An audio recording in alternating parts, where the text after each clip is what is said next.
Բարև ձեզ հարգելի հետևորդներ, եթերում հակակոռուպցիոն շաբաթն է։ Այս շաբաթ մենք պլանավորել ենք բոլորովին այլ թեմայով խոսել, տնտեսական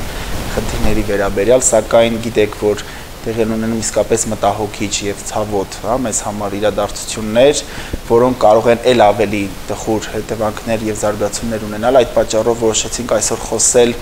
այն իրավիճակի մասին, որ ստեղծվել է նաեւ Հայաստանի սահմաններից դուրս հայ-ադրբեջանական բախումները կամ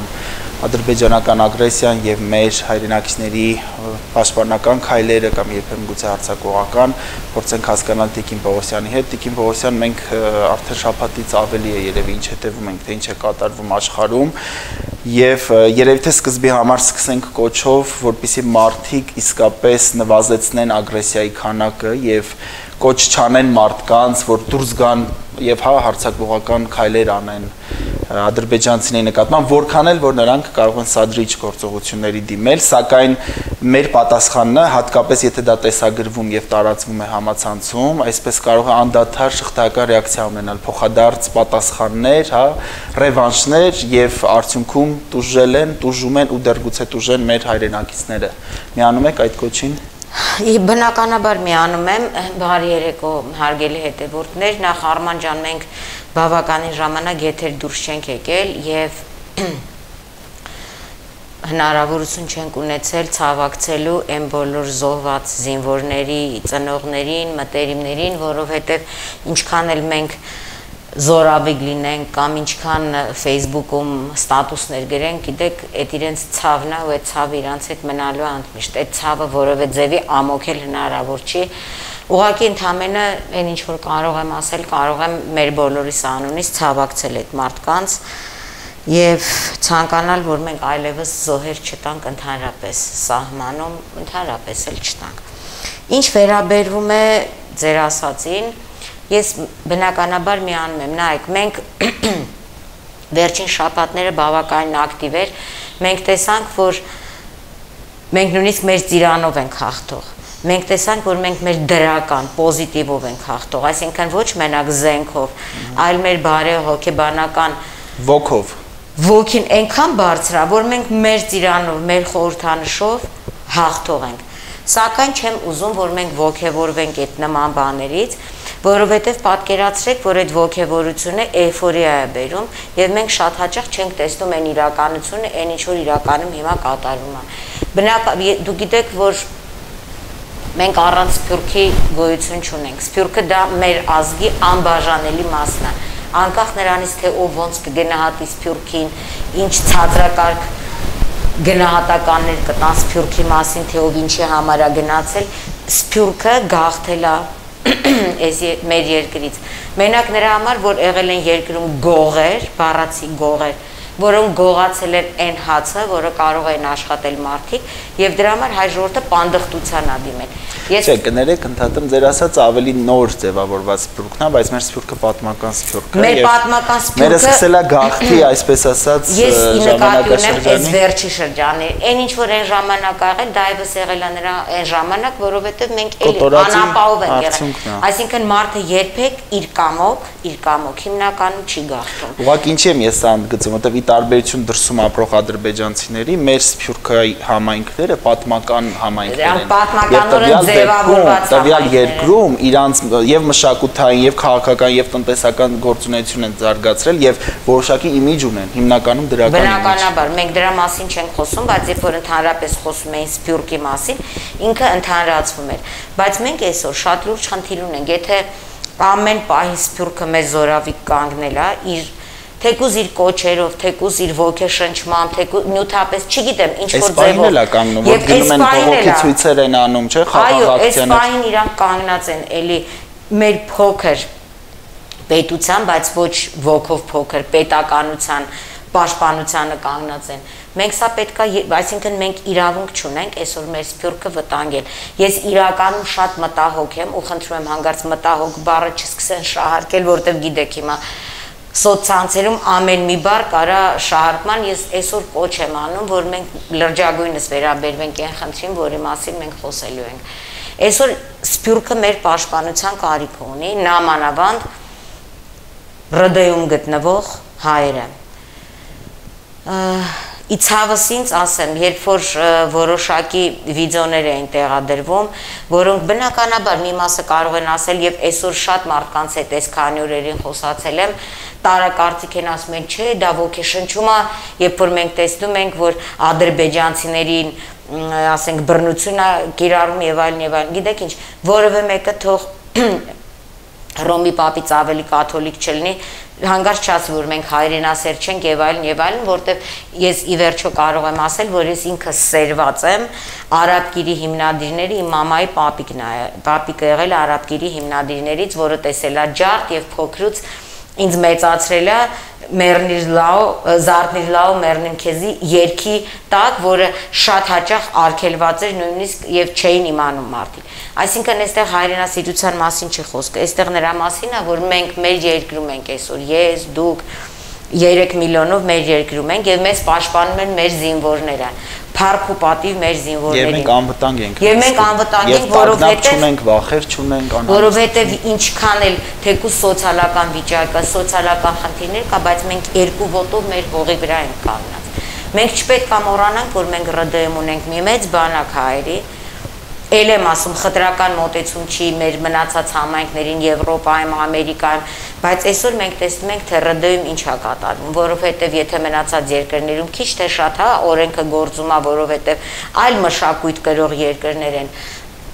Բացի այդ, մյուս տեղերում ադրբեջանցիները այդքան շատ չեն, ինչքան Ռուսաստանում։ Բնականաբար եւ ելի եմ ասում օրենքի գերակայություն որոշակի գոյություն ունի եւ բարձի թողի մատնված չեն։ Ես այսօր կարող եմ ասել, որ Ռուսաստանում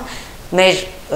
հայերը բարձի թողի մատնված վիճակում են, ինչքան էլ ինչ որ դեսպանը խոսա, ինչքան էլ ասեն կարմիր բերետավորները գնացին, մի քանի ադրբեջանցի բռնեցին, նրանք ասեցին ներողություն, բայց ներողությունով ոչ մարդկային առողջություն, ոչ մարդկային կյանքեր, ոչ էլ վտանգը։ Եվ այդ ինչ որ տեսնում ենք, դա դեռ մենակ այսբերգի գագաթն է։ Եվ կարծում եմ, որ ես կոչ եմ արել նաև սոցիալական ցանցում, որպեսզի այդ ագրեսիա պարունակող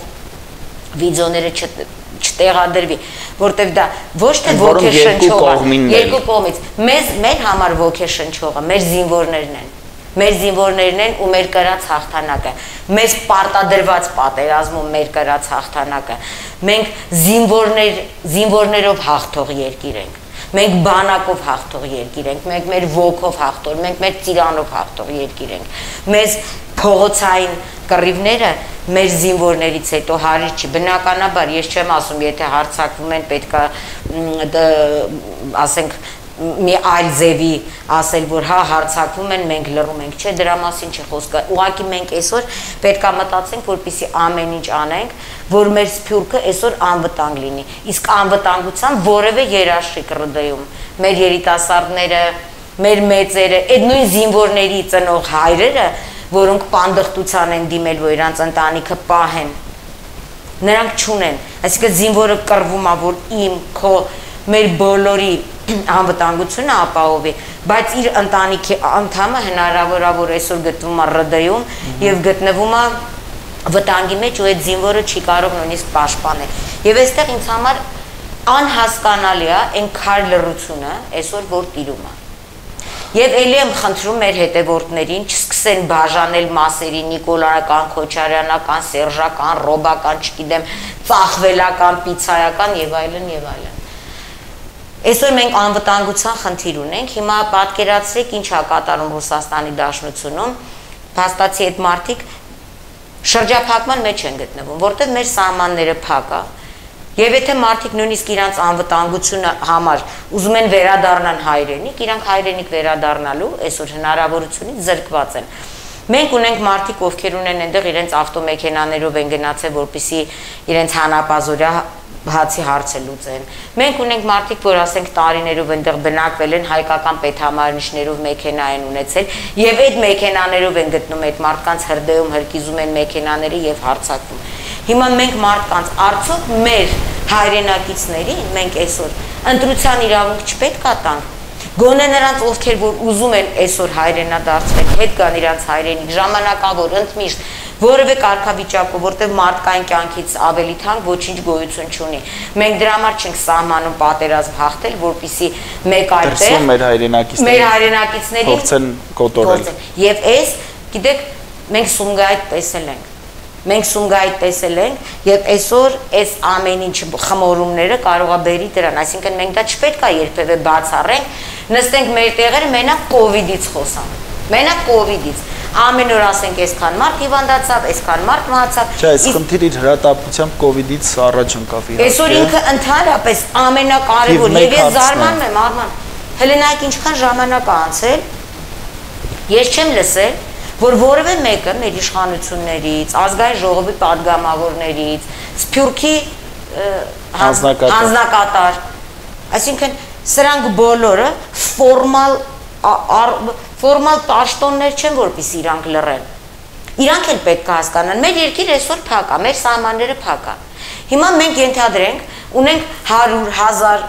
20,000 քաղաքացի, որոնք ուզում են ՌԴ-ից գան Հայաստան։ Մի մասը իրենց մեքենաներով, մի մասը երթուղայինով, ոնց որ մարդիկ գնացել եկել են, բոլորը չի որ այսօր հնարավորություն ունեն թռիչքների գումարներ տալու, էդ էլ չկա։ Այսօր այս երկիրը, մեր երկիրը փակելով սահմանները,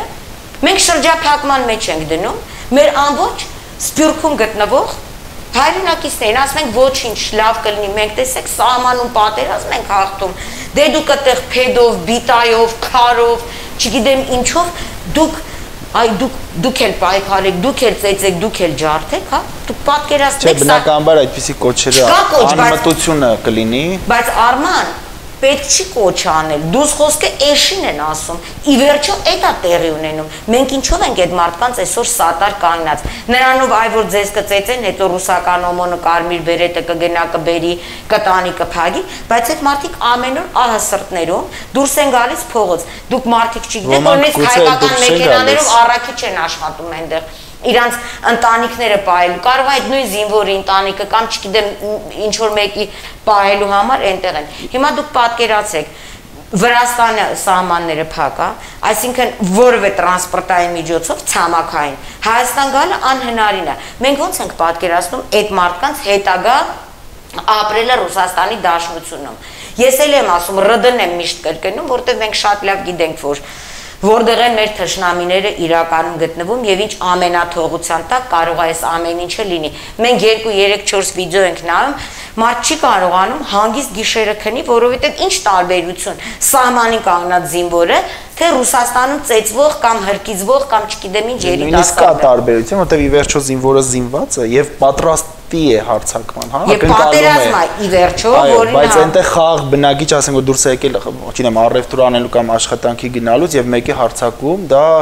ել չեմ ասում է տեսանկարահանումը, որը մարդուն հենց ստորացնելու էլեմենտ ունի, հատուկ են անում, որ ստորացնեն։ Մենք տեսանք, չէ՞, վերջերս որ վերջի հայոյանքներով Ղարաբաղ թուրքերը, ադրբեջանցիներ, թուրքեր հիմա չգիտեմ, ասենք ստիպում էին այդ հայ երիտասարդներին ներողություն խնդրել եւ ասել, որ Ղարաբաղը իրանցն է։ Այսինքն այս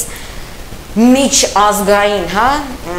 կոնֆլիկտը հրահրելը, սա բերելու է մենք մի տարածաշրջանում ենք գտնվում եւ ունենք այդքան սփյուռք դուրսը։ Հիմա դուք պատկերացրեք, ես ինչ եմ անդադ ՌԴ-ն նշում, որովհետեւ ՌԴ-ն, հա, մեզ ԵԱՏՄ-ի, այսպես ասած, մեր պարտները, Վրաստանը չի ԵԱՏՄ-ում մեզ պարտներ։ Այսինքն մեր դաշնակիցը Ռուսաստանի Դաշնությունն է, ինչ արեց մեր դաշնակիցը։ Այս պատերազմական իրավիճակի ժամանակ մի շատ հետաքրքիր օրենք ընդունվեց, որը վերաբերում էր հայկական պետհամարիչներով ավտոմեքենաներին։ Ինչպես դուք գիտեք, ժամանակին այս վերջի տարվա, 2 տարվա մեջ բավականին մեծ քանակի հայկական պետհամարիչով ավտոմեքենաներ գնվել են ղազախների, բայց ռուսների կողմից էլ տարվել են այստեղից դուրս։ Եվ մաքսակետերը անցնելուց որևէ գրանցում չի պահանջվել, ես դա հաստատ եմ ասում, որտեղ հիշում եք, եւ անցյալ եւ նախանցյալ տարի ես ինքս մենակ քշել գնացել եմ այստեղից մինչև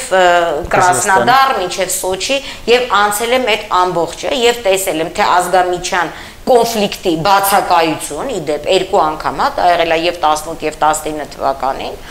Որտեղ չի հրավիրվել այդպես։ Որտեղ հրահրված չէ։ Եվ տեսել եմ ռուս մաքսավորների ստորացուցիչ վերաբերմունքը, ընդգծված վերաբերմունքը հայերի նկատմամբ, ընդգծված վերաբերմունքը։ Հիմա դուք նայեք, այդքան մեքենաներ այստեղից տարվել է, որը բնականաբար բարելավել է որոշ մարդկանց տնտեսական վիճակ մեր հայրենակիցների այստեղ, հա, եւ ասենք գումարները բնականաբար եկել են մեքենաները առել, տարել են։ Հիմա դուք պատկերացրեք, որ Ռուսաստանում հայկական պետհամարիչներով ավտոմեքենաները իրավունք ունեն քշել միայն Հայաստանի քաղաքացիներ, այսինքն այդ ամբողջ մասան զանգվածը, որ այստեղից մեքենա է գնել եւ տարել է այնտեղ, այդ մեքենաները չեմ ուզում մանրանամ օրենքի որ կետերով, որովհետև ցանկացողները մենք ունենք լինքը, մենք նայել ենք իրար հետ այդ մարդկանց այդ համախմբումը, որ մարդիկ դիմում էին։ Սա մի կողմ է, նա որ մարդ, այսինքն տնտեսապես էլ այնպես են անում, որ որևէ մեկը այստեղից չգա, մի հատ, չգիտեմ, մի հատ ծիրան էլ չառնի գնա, որովհետև կարող է ծիրանի համար ոչ մաքսազերծում է պահանջվել, որովհետև մենք նույն մաքսային տարածքում են գտնվում եւ ոչ էլ որևէ միջոց են ձեռք առնում, այսինքն մարդկանց մտցրել են փակուղի։ Այդ ասենք այն ռուսներին, ովքեր որ առել են Ռուսաստանի քաղաքացիներին, ովքեր որ առել են հայկական պետհամարիչով մեքենաներ։ Եվ ասելով Ռուսաստանի քաղաքացի, մենք այստեղ պետք չի որ ազգային խտրականություն մտցնենք, որտեղ Ռուսաստանի քաղաքացիություն ունեցող բազմաթիվ մենք հայրենակիցներ ունենք, որ ի վերջո եկել են, այստեղից էժան առել են եւ նախընտրել են իրենց երկրից առնել։ Դրանից բացի մենք այնտեղ ունենք հայրենակիցների մի ստվար բանակ, որոնք ունեն հայաստանյան պետհամարիչով մեքենաներ, սակայն սեփականատերերը իրենք չեն։ Իրենք լիազորված են։ Հիմա այստեղից սեփականատերերին կարող ենք մենք ուղղորդել այնտեղ, որ գնան իրանք վարեն այդ մեքենաները։ Այսինքն դուք պատկերացրեք, սա ցինիզմի գագաթնակետն է, հենց այդ պատերազմական, ինչի հենց այդ պատերազմի օրերին սա եղավ։ Այսինքն սա մեկ այլ ճնշման մեխանիզմ է, ոնց որ ժամանակին Պորտ Կավկազներ 18 թվականին, մենք խոսացել ենք դրա մասին Լավրովի հայտնի ելույթից հետո փակելը Պորտ Կավկազի իբրև վերանորոգման։ Սա հարկադրանքի եւ ճնշման միջոց է մեր քաղաքացիների նկատմամբ եւ նույնիսկ այն մարդկանց նկատմամբ, ովքեր նախընտրել են այստեղից ավտոմեքենա գնել։ Հիմա ես խնդիր եմ, հարց եմ բարձրացնում եւ ուզում եմ կոչ անեմ մեր իշխանություններին։ Արդյոք հնարավոր չի այս պայմաններում չթողնել մեր ժողովրդի զավակներին ՌԴ-ում անտեր ու դուս կարգավիճակում, հենց ժողովրդի բառով, անտեր կարգավիճակում եւ բացել մի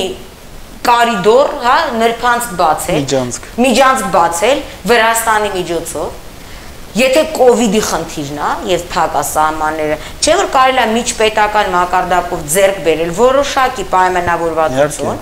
որպեսզի բացվի այդ տրանզիտ մարդիկ երթուղայիններով, իրենց մեքենաներով, ով ունի հայկական պետհամարիչով մեքենա, գա իր երկիրը։ Ով չունի մեքենա, կարողանա օգտվել երթուղայիններով։ Դուք գիտեք, որ երթուղայիններով է հիմնական արտահոսքն էլ եղել, ներհոսքն էլ եղել, էլի եմ ասում, որովհետև այսօր ինքնաթռի տոմս, ենթադրենք Կրասնոդարսկի կրայից այնտեղից գնալ հասնել Մոսկվա, Մոսկվայից ինչ որ կերպ հասնել Մինսկ, Մինսկից այստեղ ամեն մարդ չի որ այդ ֆինանսական հնարավորություն ունի եւ դեռ հարց է այդ ամբողջ ճանապարհը անցնելուց, ինչ վտանգների միջով է անցնելու Հայաստանի Հանրապետության անձնագիր կրող քաղաքացին մինչև գա իր երկիրը հասնի եւ մենք այստեղ ռազմահայրենասիրական կոչեր անենք, ասենք որ մենք հաղթող ենք, Նյուտոնի օրենքն է գործում, մենք այստեղից սխմելու ենք, հակադարձ ուժը այնտեղ սխմելու է մեր հայրենակիցներին։ Ես հիմա ուզում եմ հասկանամ, արդյոք կովիդից բացի սա որևէ մեկի մեր երկրում չի հետաքրքրում։ Ազգային ժողովի падգամավորներ ունենք, որոնք այսօր ոչ թե պետքա հանգիստ անցկացնեին, այլ պետքա անհապաղ արտահերթ, չգիտեմ, նիստ գումարեին։ Մենք էլի եմ ասում, ունենք սփյուռքցի անձնակատար, ունենք վարչապետ, ամենաբարձր մակարդակով պետք է քննարկվել, իսկ ազգործնախարարությունը ազգային անվտանգության խորհրդի նաև նիստում որովհետև սա մեր ազգի անվտանգության խնդիրն է։ Եթե չէ դուրս է գալիս, որ մենք առանձնացնում ենք, ասում ենք մենք հիմա մեր անվտանգությունը մեր սահմանապահներով, մեր զինվորներով ապահովում ենք, այ դե դուք որ գնացիք մի լապ հացի համար, դե գնացեք, իմացեք ինչա կատարում։ Եվ այդ վիդեոների տակ ես բավականին տեսել եմ, երբ որ մարդիկ ասում են, այ հիմա ճիշտ ժամանակն է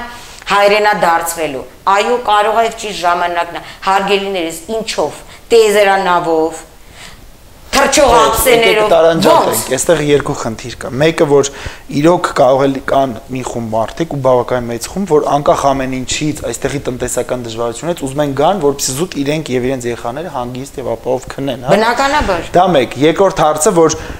Այո, հրաշալի կլիներ, որ բոլորը հայրենադարձվեն, բայց մեր տնտեսական հնարավորությունը դա պարզապես թույլ չի տա։ Արման ջան, դու գիտես, որ մենք այսօր դրա մասին ենք խոսալու եւ իրականում շատ հետաքրքիր զրույց ունենք, բայց հիմա նույնիսկ սոցիալական վիճակի, հայրենադարձվելու եւ տնտեսական վիճակի մասին Դրանք փոխկապակցված բաներ են։ Այո, բայց մենք խոսանք հաջորդ անգամ, բայց հիմա ինձ համար ես կոչ եմ անում մեր իշխանություններին, ազգային ժողովի падգամավորներին, արտգործ նախարարությանը, երևի թե ազգային անվտանգության ծառայությանը, որպեսզի ազգային անվտանգության ծառայությունը լինի երաշխիք ամեն մի հայի եւ անպայման կարողանանք շուտապույտ, որովհետեւ որևէ մեկը չի ասել, որ սեպտեմբերին Ռուսաստանը չի փակի սահմանները եւ մարդիկ ստիպված կհայտնվեն շրջափակման մեջ։ Գիտեք, իմ մոտ տպավորությունն որ հատուկ ամեն ինչ արվում է, որ մեր հայրենակիցները են օպերացիա կալցո, որ շրջափակում են, այսինքն մարդիկ փակված մնան։ Հիմա ո՞նց եք դուք պատկերացնում։ Այն մարդիկ չկա երևի տենց ընտանիք, որ մեկը չունենա։ Իսկապես, հատկապես Ռուսաստանում։ Հատկապես ՌԴ-ում չկա տենց ընտանիք, որ չունենա։ Հիմա այդ մարդիկ գիշերները ո՞նց են քնելու, ամեն պահ պատկերացնելով, թե ինչպիսի ամենաթողություն կարող է լինի Ռուսաստանի Դաշնությունում, ինչպես կարող է այդ կոնֆլիկտները հրահրվի, ինչպես պատկերացրեք հիմա մենք հստակ տվյալներ ունենք, հա, որ պետավտոտեսուչները կանգնացնում են հայկական համարով մեքենաները եւ տանում են անժամկետ տուգանային հրապարակ եւ դրանց հետ վերցման կարգ դեռևս չկա։ Այդ դուք պատկերացրեք դեռ դա տրանսպորտային միջոցին, բայց այդ նույն տրանսպորտային միջոցի ղեկին լինող նույն հայկական համար ունեցողի տանտեղը շատ հեշտ է գտնել այդ մեքենան։ Այսինքն մենք այսօր ինչի մասին ենք ընդհանրապես մտածում։ Ես այս մի շաբաթ ճիշտն ասած չէի ուզում առաջ անցնել եւ մտածում եմ, որ մեր իշխանությունները իրանք առաջինը դրա մասին կխոսան, բայց ես տեսնում եմ, որ այսօր շատ կարևոր է ով դիմակ դրեց, ով դիմակ չդրեց, դիմակը քթից իջավ թե դնչի վրա իջավ, հա, շատ կարևոր է կոവിഡ്ը, բայց կոവിഡ്ից բացի, կոവിഡ്ով հիվանդին, այստեղ բուժօգնություն է ցուցաբերում, այնտեղ ծեծված հայ ազգի երիտասարդին ինչ պիտի փոփենք մեզ, ասենք կգա ռուսական շտապօգնությունը կտանեն հիվանդանոց, հա? Ասեք պատկերացնում ես Արման, ինչի մասին է խոսքը։ Իմ համար անհասկանալի է այսօր այս լուր վիճակը։ Մեր վարչապետը միշտ լայվ էր մտնում ամեն օր, ասում էր թե քանի հոգի հիվանդացավ։ Ամենի հրատապ հարցի համար։ Քանի հոգի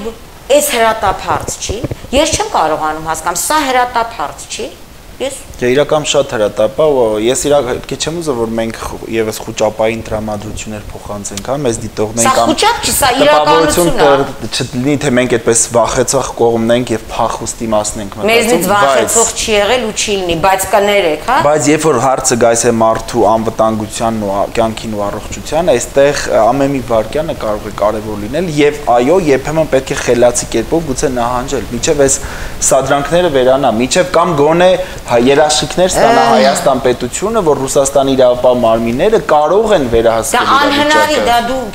դա անհավանական է իհարկե թվում, որովհետև որևէ իշխանություն չի կարող, իսկ մենք ստեղ հիմա դու կարող ես ասել, որ մենք դուրս եկանք, ինչ որ մեկը չհարցակվի մեր վրա, թեկուզ եւ մեր երկրում ենք, ոչ ադրբեջանցի, ասենք մեր ազգից։ Այսինքն դա անհնարինին հասնող է։ Այդ վախի մթնոլորտում անընդմեջ ապրելը մենք Սումգայիթ տեսել ենք։ Մենք Սումգայիթ տեսել ենք եւ տեսել ենք Սումգայիթից հետո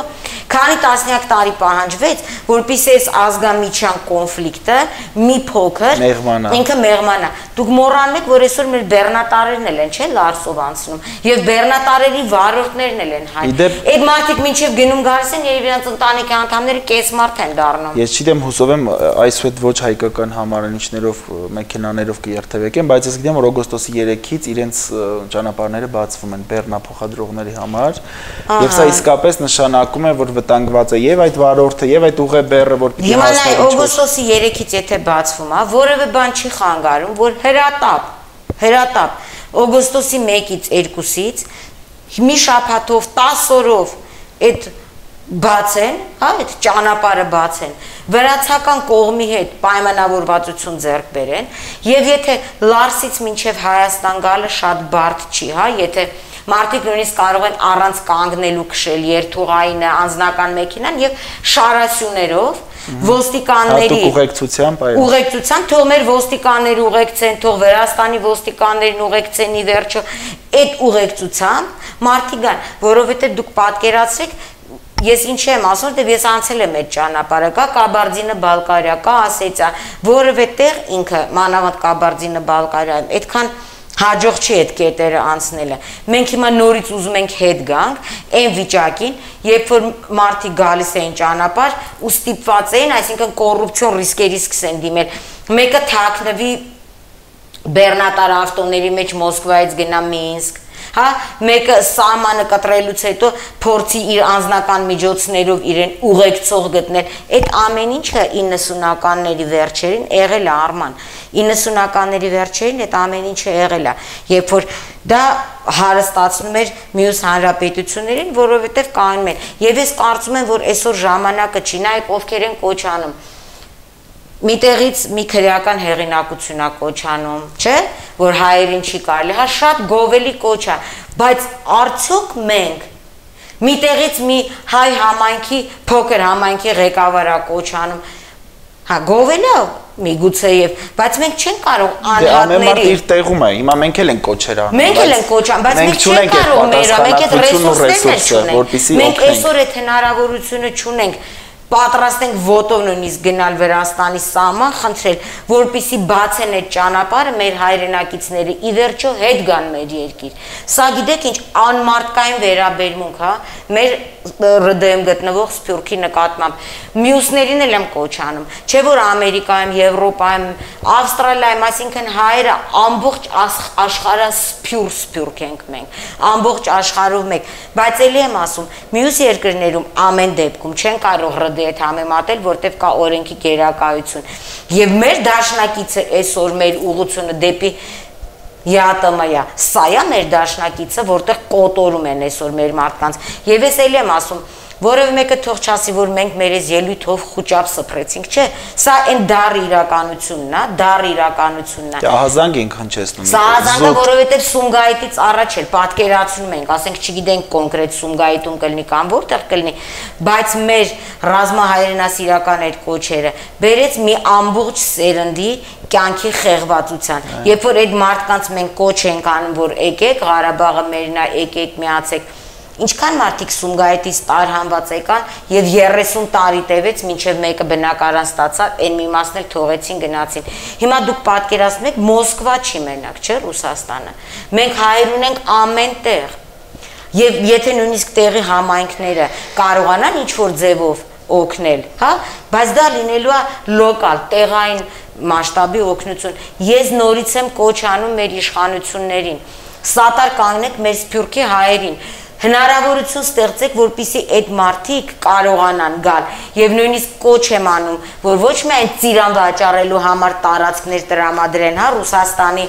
հարուստ հայերը, այլև կարողանան նույնիսկ այն անձանց, ովքեր հնարավորություն չունեն, գումար չունեն հետ գալու, թող այդ գումարները տրամադրեն, որպեսզի այդ մարդիկ կարողանան այսօր գան հայրենիք, որտեղ երկու ոտի վրա իրանք կկարողանան պինդ կանգնել Արման։ Համամիտեմ եւ կարծեմ առաջին քայլը նա պիտի լինի, որ Ռուսաստանում Հայաստանի դեսպանատունը հայտարարի, որ իրենք հավաքագրում են տեղեկատվություն այն անձանց մասին, ովքեր ցանկանում են վերադառնալ։ Նախ մի հատ հասկանանք ինչ քանակի մարդկանց մասին է խոսքը եւ դրանից հետո արդեն այդ կազմակերպչական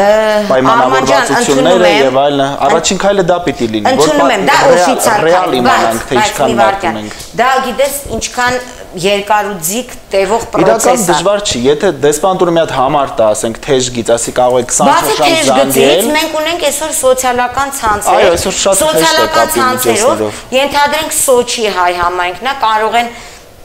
ցուցակը դնել, որ այսքան մարդ ուզում է գա։ Օմսկի հայ համայնքն է, չգիտեմ, Տոմսկի հայ համայնքն է, Վոլգագրադինն է, Վորոնեժինն է, Մոսկվայինն է, կարող է այդ ցուցակները կազմի, թե ովքեր են ուզում վերադառնան հայրենիք։ Մենք այսօր հնարավորություն չունենք, չէ՞, այստեղից մարդիկ տանենք, որպեսզի բոլորին իրենց ապահովությունը, իրենց անվտանգությունը երաշխավորեն։ Եվ պետությունը այսօր երաշխավոր չի։ Պետությունը մոռացել է մեր, ես էլի եմ կոչանում, կարող է շատ բազմազբաղ են, կարող է ամառա մարդիկ Սևանի ափին հանգստանում են падգամավորները, անհապաղ հետ վերադառնալ, անհապաղ նիստ գումարել, ազգային անվտանգության ծառայությունը անհապաղ պետքա ինքը իրենք իրանց ռեսուրսներն ավելի լավ գիտեն, Վրաստանի հետ պետքա որոշակի միջպետական երևի մակարդակով էս հարցը լուծել, որպեսզի օգոստոսի մեջ դուք պատկացեք, եթե հանգարց Աշունը Ռուսաստանը սահմանը փակեց, այսինքն մեր հայերը եթե սահմանը փակվեն, ես վստահ եմ, որ պետությունը կարող է այդպիսի համաձայնության գալ մեկ այլ պետության, մանավանդ թե Վրաստանը, թե Ռուսաստանը գոնե ֆորմալ առումով մեզ բարեկամ երկրներ են, տակից թե ինչեր է կատարվում հիմա այդքան չխորանանք, բայց այսինքն գոնե քաղաքականության մեջ մտնեմ, ֆորմալ բան պայմանավորություն կարող ենք ձեռք բերել, այլ հարցը թե ինչու չի արվում, կարող է արվում է, բանակցում են, մենք չգիտենք, ուրեմն թող հրապարակեն այդ բանակցելը, որ այն մարդիկ, ովքեր որ վտանգի մեջ են, հասկանան, որ 5 օրական 6 օրա պետքա տնից դուրս չգան, զգուշանան դրանից հետո իրենց, այսինքն կարող են ենթադրենք մարդը Սոչիում է բնակում, այնտեղից արդեն ուղեկցեն, մեկը չգիտեմ որտեղ է Կրասնոդարում է բնակում, այնտեղից ուղեկցեն, այսինքն մենք այսօր չունենք այդ ինֆորմացիան եւ էլի եմ ասում, սա հասարակական կազմակերպության գործ չի, սա ընդհանրապես մենք այս ահազանգը հնչեցնում ենք եւ ավելին ասեմ, ես տրամադրված եմ իրականում շատ մարտական եւ եթե ոնց որ միշտ մեր ասածը գնա իգնորի դաշտ, բացարձակապես իշխանությունների կողմից, այդ դեպքում մենք երևի թե խախտենք այս ռեժիմը արտակարգ իրավիճակի, որովհետև մարդկային կյանքի արժեքը վեր է արտակարգ իրավիճակից, որովհետև եթե արտակարգ իրավիճակը հայտարարել են, որպեսզի մարդիկ չմահանան կորոնավիրուսից, փրկելու կյանքեր, ուրեմն ես այսօր կոչ եմ անում մեր Սփյուռքում գտնվող հայերի կյանքերը փրկել եւ սա կլինի խտրական մոտեցում, այսինքն մենք արտակարգ իրավիճակ ենք հայտարարում, որպեսզի Հայաստանում գտնվող հայերի կյանքերը փրկենք, բայց Սփյուռքում գտնվող հայերի կյանքերը վտանգում ենք, սա նորմալ չի։ Ուրեմն անձամբ ես կխախտեմ այս ռեժիմը եւ վստահ եմ, որ բավականին մարդիկ կմիանան եւ մենք փաստացի պետքա դուրս գանք եւ պարտադրենք, բայց ես կարծում եմ, որ այսօր մեր իշխանությունները ականջալուր կլինեն, միգուցե զբաղված են, շոքա, տեղյակ չեն, չգիտեն, հանգստանում են, բայց թող իրենք ականջալուր լինեն մեր այս կոչին եւ անհապաղ սա ամեն օրը կարա մի մարդկային կյանք եւ ճակատագիր խեղդի, եթե նույնիսկ մարդը չմահանա, կարող է մարդը աշմանդամ մնա կամ առողջական լուրջ խնդիրներ ձեռք բերի, այդ բռնություններից էլ չեմ խոսում մարդկանց հոգեկան վիճակի մասին, որովհետև մարդիկ ստրես են ապրում, այսինքն մարդը դուրս է գալիս, ինքը չգիտի, ինքը ողջ առողջ Ռուսաստանում կվերադառնա տուն, թե չէ, սա իմ կոչն է եւ էլի եմ ասում, ես կարծում եմ, որ չի հասնի նրան, որ մենք փողոց դուրս գանք, բայց եթե ականջալուր չլինեն, մեզ որևէ ոստիկան չի կարող կանացնել, որովհետև հայ ոստիկանը պետքա նաև Սփյուռքում գտնվող հայ կյանքի մասին մտածի։ Այսքանը։ Շատ լավ, հուսանք, որ իշխանությունները իսկապես ականջալուր կլինեն եւ առաջիկայում գոնե որևէ պաշտոնական հայտարարություն կլսենք, թե ինչ գործողություններ են արվում։ Եվ հուսամ բյուրոկրատական քաշքշուկի մեջ չեն կանգնի, այնքան երկարի, որ մենք վերջում գանք անգելը եւ ուշ լինի եւ գանք անդառնալի ինչ որ հետևանքների։ Ես կարծում եմ, չեմ ուզում, սա ուլտիմատում չի, ես կարծում եմ 2-3 օրվա ընթացքում հրատապ կարելի է այս հարցը լուծել։ Եթե հրատապ արտակարգ իրավիճակ հայտարարեցին, որը տևում արդեն մի քանի ամիս, ապա նույն ձևի հրատապ կարող է սահմանները բացել, ոչ թե հանգստացողների համար, հա, որ գնան հանգստանան, այլ ովքեր որ ուզում են հիմա վերադառնան հայրենիք։ Շատ լավ, շնորհակալություն զրույցի համար, հարգելի հետևորդներ, բաժանորդագրվեք մեր YouTube-յան ալիքին, որպեսզի հետևեք հակակոռուպցիոն շաբաթի եթերներին, կհանդիպենք հաջորդ շաբաթ, շնորհակալություն, հաջողություն։